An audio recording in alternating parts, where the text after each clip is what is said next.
We'll start with questions from commissioners. No question? Okay, we'll start down here. Thank you. Excuse me. Thank you, Chair. Thank you for that report, Riley. Somebody on your staff was nice enough to give us a heads up for the city of Scotts Valley that you will be doing what you just described, coming before our city to explain and promote this project. As kind of a preview, what are you going to say to Scotts Valley, and for that matter, San Lorenzo Valley, and how this actually helps District 5? Right. So you're mentioning that obviously the branch line doesn't go through Scotts Valley, doesn't go through Highway 9. So it doesn't have a direct benefit to users that would travel from SLV, the valley, or from Scotts Valley. Obviously, there will be benefit to those who would come down into Santa Cruz, Capitola, Watsonville to use the passenger rail service if they want to connect from one of those locations to other areas along the branch line. There's also the passenger rail service is intended to connect to the California State Rail Network to provide intercity travel options from any of those stations to areas throughout California. So if you wanted to travel to Sacramento, wanted to travel to somewhere on the Central Coast, even LA, you could connect to the network that way. You could ride the bus down to Santa Cruz, get to the station there, and connect to the state rail network. So there's going to be those benefits for the users, for the residents of Scotts Valley and San Lorenzo Valley. Sarah, did you want to add? I would just add that our approach to getting input on the project is inclusive to not just the areas that the project goes through. So we will be soliciting input from all the jurisdictions in the county, including Scotts Valley. So. Okay. And I would add that also there's the trail. So the project is not only the passenger rail service, but also the trail, the coastal rail trail. So by providing the missing linkages on that continuous network, there's options for residents as well. All right, thank you. Oh, okay. Commissioner Jenny Johnson. Thank you, Andy. Thank you. Thank you for the report. Could you please unpack a little bit and speak to how this concept report relates to the full EIR, if we were able to find funding for the full EIR eventually? In particular, what are you doing in this concept report that will actually benefit that EIR? Is that part of that EIR something you don't have to redo if you go and find the $20 million for the EIR, that kind of thing? Right. Thank you. So the project concept report is a part of the environmental documentation process. This early phase, it was task 1 of 4 of the environmental document. So we're taking this first phase of the work to go through these early concepts, to look at the alignment alternatives that we have on the branch line, to take public input on those alignment options and the different vehicle types, refine those down to a concept that would then go through the environmental document through to the end of the EIR process.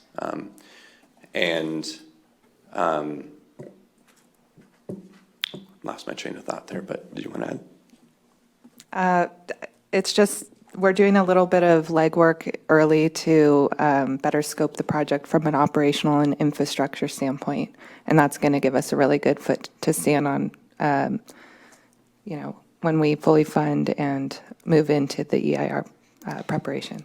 So, Yeah, thank you for those answers. My vague recollection of prior conversations with the team here, the RTC team, is that we will have enough of the project scoped where we'll have better and more definitive answers regarding costs, both in building and operating the system, better and more definitive visions of some of the challenges we have along the rail line in terms of possible eminent domain, that kind of thing. We don't own the entire rail line, we know that. and other kinds of physical challenges that will have cost to them. So I just want to confirm that that's what we can expect when we get the concept report back, that we're going to have a much better foundation for making some good decisions moving forward and spending more resources moving forward. Right. So the intent of the concept report is to answer a lot of those questions, so that when we get to the end of the concept report, there's information for commission and the community to determine what it is that the community wants to achieve and how achievable is that? What are the constraints that we have on the corridor? What are the impacts?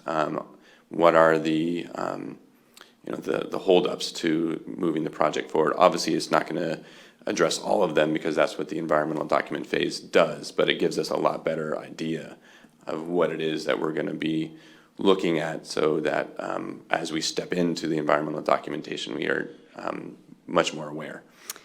Yeah, well, I think that's important. Just one couple more comments, and then I won't take the floor up anymore. I think up to this point, with the 4 prior studies, we have gotten enough data and enough information where however you land in the community and on this commission on the feasibility of this project, that those numbers and those parameters have been argued depending on your point of view. And what I'm really looking forward to, and I know Commissioner McPherson is a concept report that really allows us to discuss the facts so that we have factual, non-argumentative information that is going to allow us to make a good decision moving forward. And that's what I'm hoping we're going to get. That's what I'm hearing you say, and I'm hoping that that's what we end up with. So thanks very much for your time. Welcome. Thank you. Additional commissioner questions? Commissioner Schifrin. Just a short clarification. You mentioned the project development team and that it was going to include, that it included representatives from the cities, but you didn't mention the county of Santa Cruz. Is county staff on that committee as well? Yes, that was an oversight. Yes, the county is definitely involved. Okay, thank you. I would just clarify one thing about Project in Need. Project in Need is a concept under the National Environmental Policy Act, not CEQA. The similar thing under CEQA is a project description, and it might be helpful to think about what this process is doing is defining the project. And the project description will be the element of the CEQA document.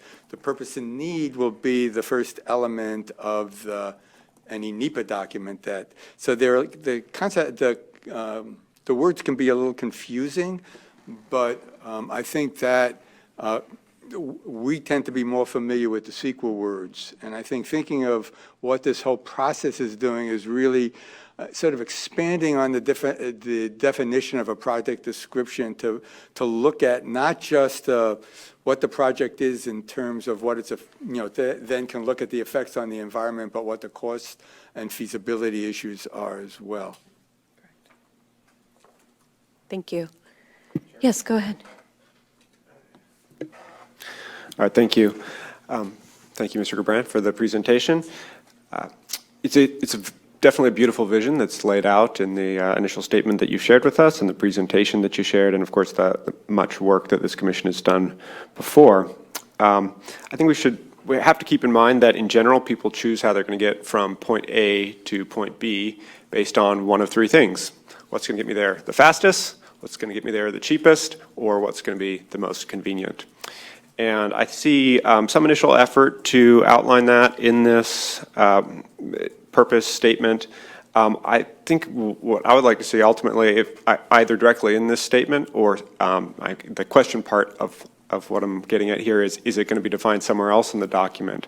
But just as more specificity, right? So, I mean, it's great to say we need to increase transit travel times between, I think the specificity is, between the city of Watsonville and Santa Cruz, or the city of Capitola and Santa Cruz. It's great to say that.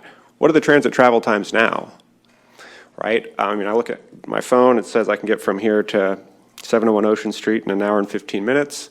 And that's, of course, including the walking time and the wait time. I think we need to outline that level of specificity because it'll tell us whether or not we've actually designed a successful solution that meets the goals.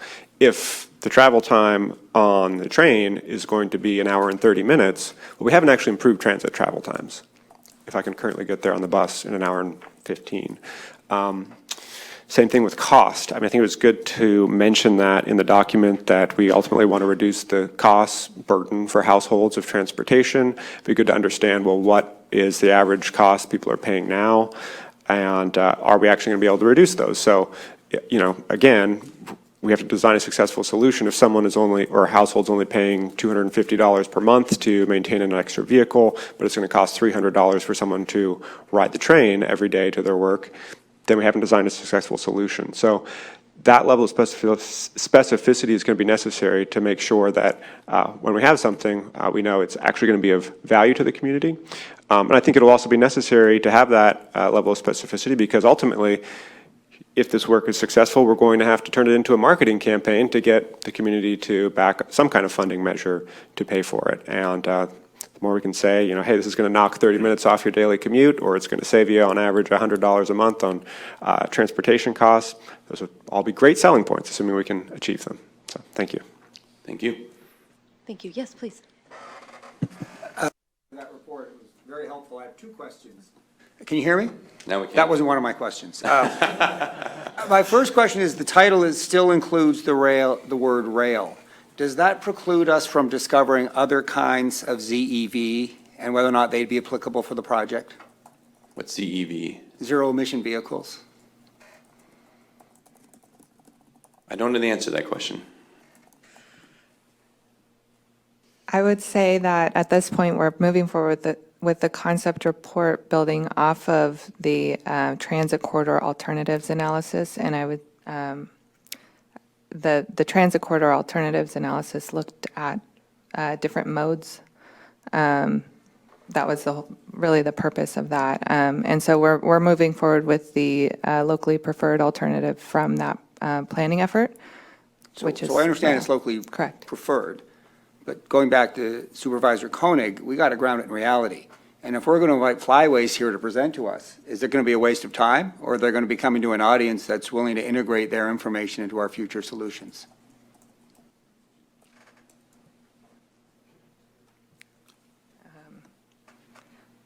Thank you for that input. I think we're all ears here. So this is just the beginning of the process, and you know, staff's been pretty adaptable over the years, so we will continue to do so.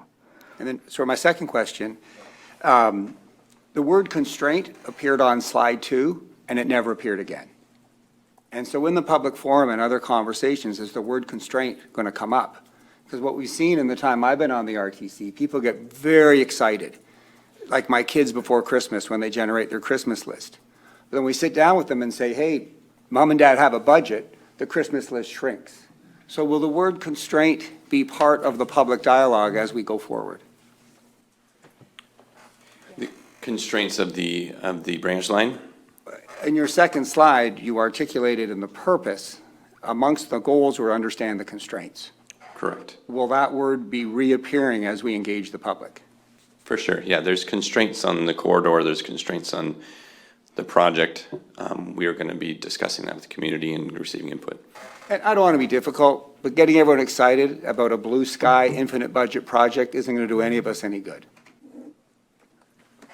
And I wanted to reiterate what Sarah said too. One of the main things of the project development team, in answer to your first question, is we definitely are here to hear. We've been, tasked with this project to look at this concept of a project, to identify in these early on, what are the constraints, what are the needs, look at what we have and how do we get to that vision.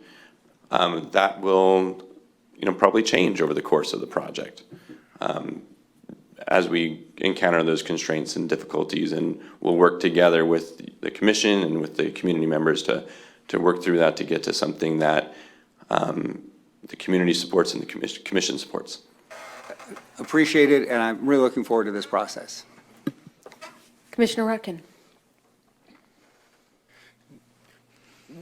We're in the process of developing a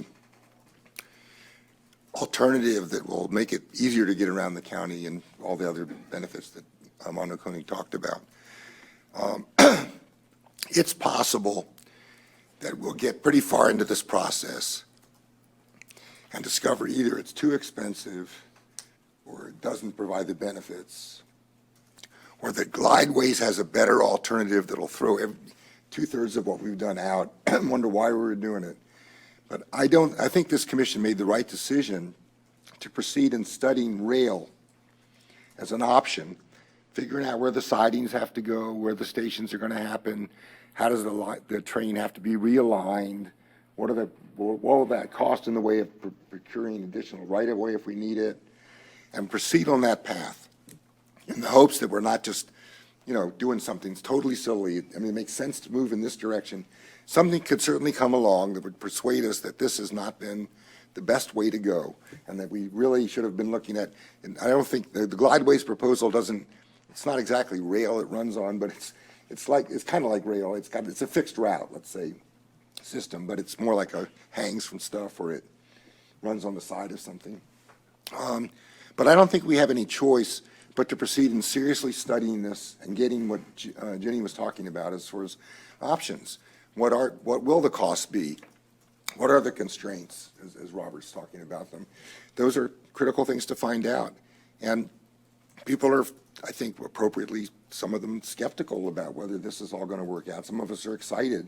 We're welcome to that range of possibilities here. But I think we're moving in the right direction. Frankly, this first step doesn't give us very much. It's very abstract and vague. Let's get started. We're repeating what we've been talking about for 5 years now, at least. So it's not a meeting where let's get at it because there's total controversy in it. No, we want something like this, meeting these kinds of goals. This is the purpose of the project and so forth.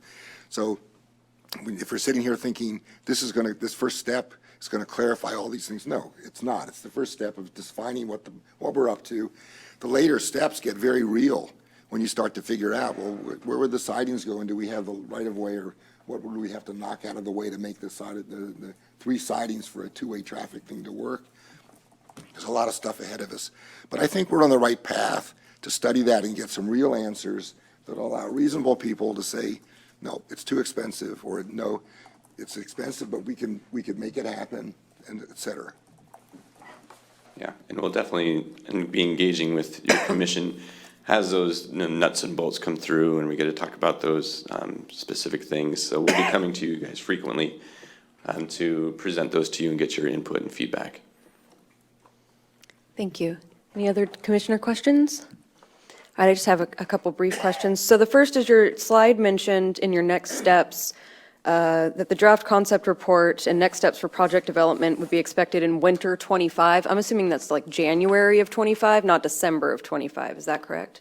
So the draft is going to be coming, I think, at the end of 2024. Okay, so it's winter of this year / early next year, Then- not late winter 25. Yeah, and Okay. then the final concept report gets finalized over the winter, basically, and then we finish it in the spring. Okay, perfect.